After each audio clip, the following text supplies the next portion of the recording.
Qui de Donald Trump ou de Kamala Harris va remporter l'élection présidentielle américaine? Le suspense est aujourd'hui à son comble alors que l'élection va se tenir mardi soir, heure des États-Unis, dans la nuit de mardi à mercredi, heure française. Mais alors, comment fonctionne cette élection? Kamala Harris et Donald Trump sont-ils les seuls candidats? Quand est-ce qu'on va connaître les résultats? Bref, à quoi faut-il s'attendre? Spoiler, tout ça pourrait prendre un peu de temps. Salut, c'est Hugo, j'espère que vous allez bien. On est donc en direct de Washington DC. C'est donc ici que l'on retrouve le pouvoir législatif, mais c'est aussi ici que le ou la nouvelle élue pour la Maison Blanche prêtera serment dans quelques mois. Alors déjà, commençons par rappeler rapidement le fonctionnement de l'élection présidentielle américaine. Contrairement à la France où les citoyens votent pour leur candidat directement lors de l'élection, les 240 millions d'électeurs américains ne votent pas directement pour le futur président ou la future présidente des États-Unis, ils votent plutôt pour des grands électeurs. Alors ça paraît complexe, mais en réalité c'est très simple, on va le réexpliquer rapidement pour ceux qui n'auraient pas forcément suivi.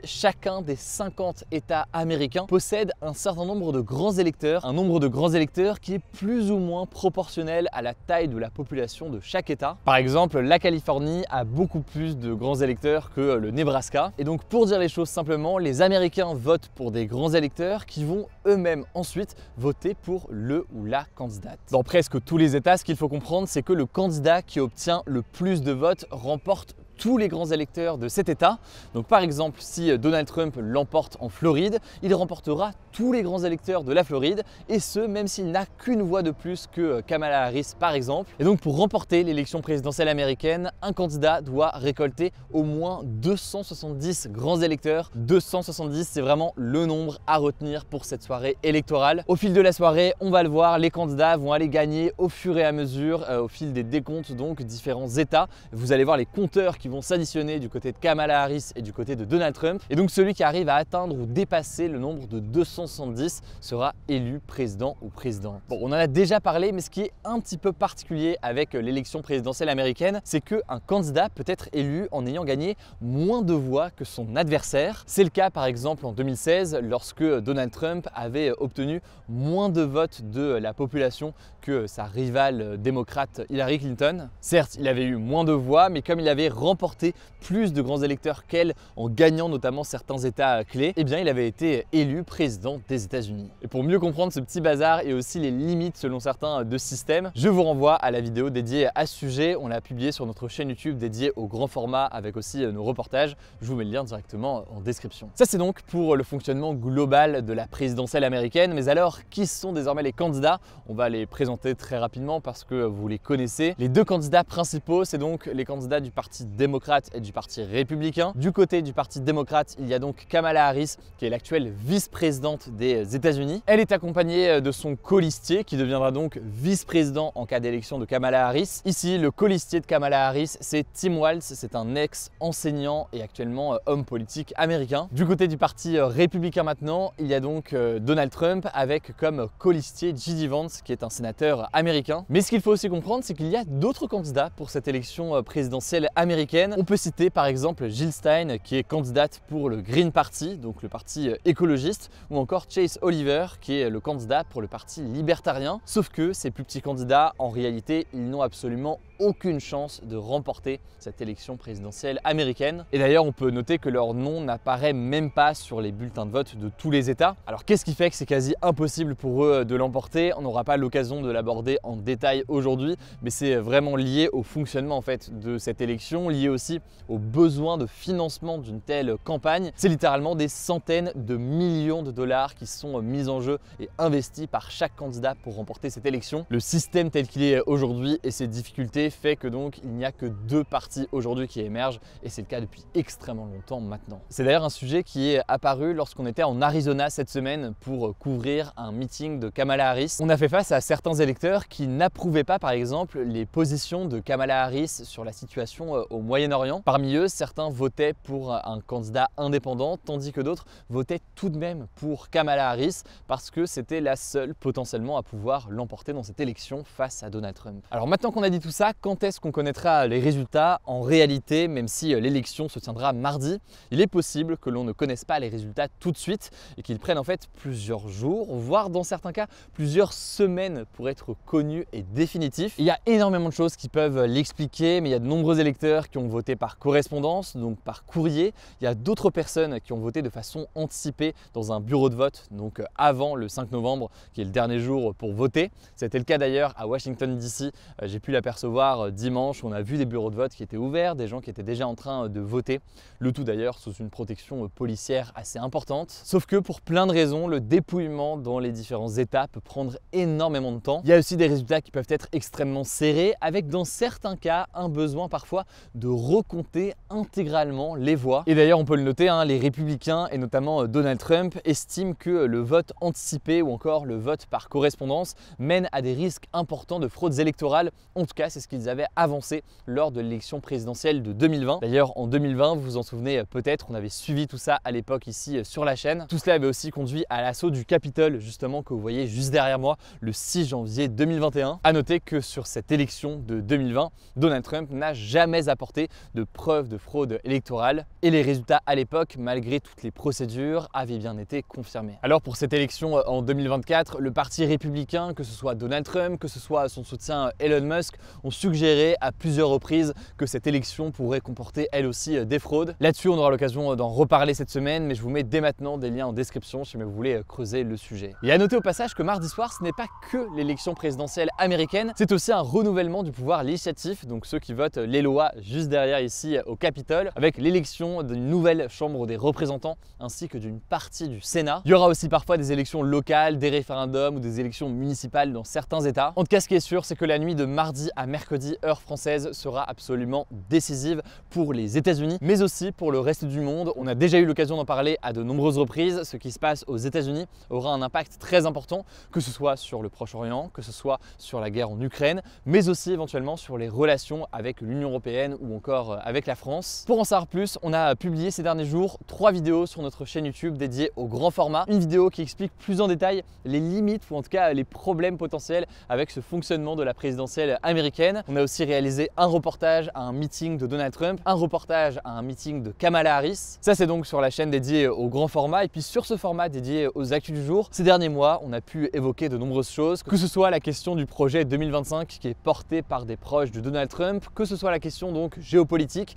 Là aussi, je vous mets des liens d'épisodes d'actu du jour en description. Et pour suivre les résultats, ça se passera donc sur la chaîne dédiée au grand format ou alors directement sur Instagram. On partagera la situation sur place comme on l'a fait ces derniers jours directement sur ce compte Insta. Je vous laisse avec Léa pour les actualités en bref et je reviens juste après. Merci Hugo et bonjour à tous. On commence avec cette actu. Le procès de l'assassinat de Samuel Paty s'est ouvert ce lundi à Paris. Ce professeur d'histoire-géographie avait été assassiné en octobre 2020 dans une attaque terroriste près de son collège situé dans les Yvelines après avoir montré des caricatures de Mahomet en cours. Concrètement, 8 personnes vont être jugées du 4 novembre au 20 décembre pour leur implication dans cet assassinat. Parmi eux, il y a 2 proches du terroriste qui a tué Samuel Paty et qui a été abattu par la police. Ils sont poursuivis pour complicité d'assassinat terroriste, ce qui est la plus grosse infraction, et encourent la réclusion à perpétuité. Les 6 autres sont jugés pour association de malfaiteurs terroristes criminels et risquent jusqu'à 30 ans de prison. A noter que 6 mineurs ont déjà été condamnés dans cette affaire fin 2023 par le tribunal pour enfants. Deuxième actu, la compagnie aérienne Air France a suspendu ce dimanche et jusqu'à nouvel ordre le survol de la zone de la mer Rouge après le signalement d'un possible objet lumineux au-dessus du Soudan, un pays situé au nord-est de l'Afrique. A noter que la mer Rouge s'étend de l'est de l'Afrique jusqu'à la péninsule arabique. En fait, une rumeur selon laquelle un missile aurait été tiré depuis le Soudan vers un avion Air France a été relayée sur X. Air France, qui n'a pas confirmé cette information, a néanmoins indiqué sur X qu'un de ses équipages pense avoir vu un objet lumineux à haute altitude dans la zone du Soudan. Air France a donc annoncé que selon le principe de précaution, le survol de la zone de la mer Rouge était suspendu. L'itinéraire de certains de ces vols a donc été modifié et certains appareils ont dû faire demi-tour. Troisième actu, En Espagne, au moins 217 personnes sont mortes dans les inondations dévastatrices qui ont touché le sud-est du pays la semaine dernière et principalement la région de Valence. Les recherches se poursuivent dans la région alors que la ville de Tarragone, dans la région de la Catalogne, plus au nord, a été touchée par de fortes pluies dans la nuit de dimanche à lundi. L'aéroport de Barcelone s'est retrouvé en partie inondé ce lundi et plusieurs vols ont été déroutés, reportés ou annulés. A noter que ce dimanche, le roi d'Espagne Felipe VI et le premier ministre Pedro Sánchez se sont rendus dans la banlieue de Valence où ils ont été critiqués pour la gestion de la crise. Ils ont notamment été visés par des projectiles et traités d'assassins par les sinistrés. Quatrième actu, en Iran, une étudiante s'est déshabillée devant une université de Téhéran, la capitale du pays, pour protester contre la police des mœurs ce samedi. En fait, selon l'agence iranienne Fars, elle aurait été harcelée par les agents de sécurité de l'université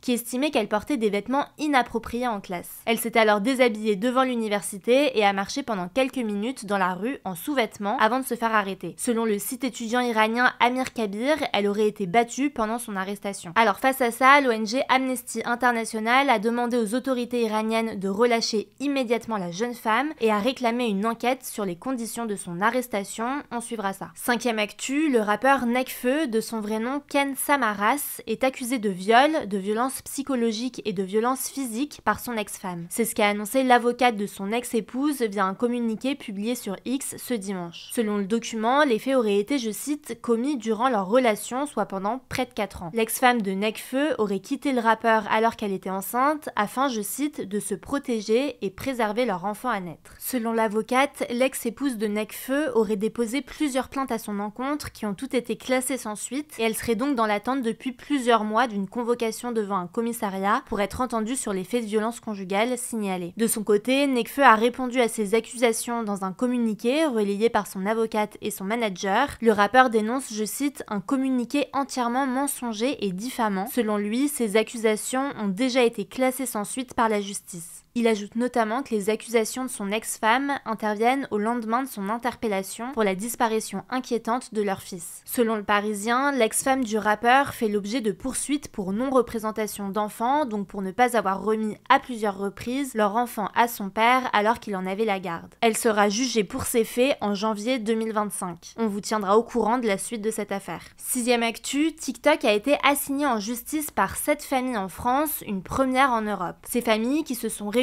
en collectif, accusent TikTok d'avoir exposé leurs enfants à des contenus qui les ont mis en danger. Alors le point de départ de cette affaire, c'est le suicide de 2 adolescentes de 15 ans. Les parents accusent l'algorithme du réseau social chinois d'avoir accentué le mal-être de leur enfant en ne censurant pas le contenu lié à l'automutilation, au suicide ou encore aux troubles alimentaires. Leur objectif, c'est donc de faire reconnaître la responsabilité de TikTok dans la dégradation de l'état de santé mentale et physique des jeunes. A noter que les parents de l'une des 2 adolescentes qui se sont suicidées ont déposé plainte l'an dernier au pénal. Et on finit avec cette actu culturelle. L'auteur franco-algérien Kamel Daoud a remporté le prix Goncourt pour son roman Houri, paru aux éditions Gallimard en août dernier. Le prix Goncourt est le plus prestigieux des prix littéraires français. Ce roman retrace l'histoire d'une jeune femme enceinte qui est une survivante de la décennie noire en Algérie, une période de guerre civile qui s'est tenue entre 1992 et 2002. Toujours ce lundi, l'auteur et rappeur franco-rwandais Gaël Faye a remporté le prix Renaudot, un autre prix littéraire, pour son roman Jacaranda sur la reconstruction du Rwanda après le génocide de 1994. Merci beaucoup Léa pour ces actualités en bref. Voilà donc pour les actualités aujourd'hui. Merci pour votre confiance. Rendez-vous donc sur Instagram pour suivre la soirée électorale. Le nom du compte, c'est Hugo Décrypte. Rendez-vous aussi directement sur notre chaîne YouTube dédiée au grand format que je vous mets en description. Pensez à vous abonner. Prenez soin de vous, prenez soin de nos proches et puis on se dit à demain.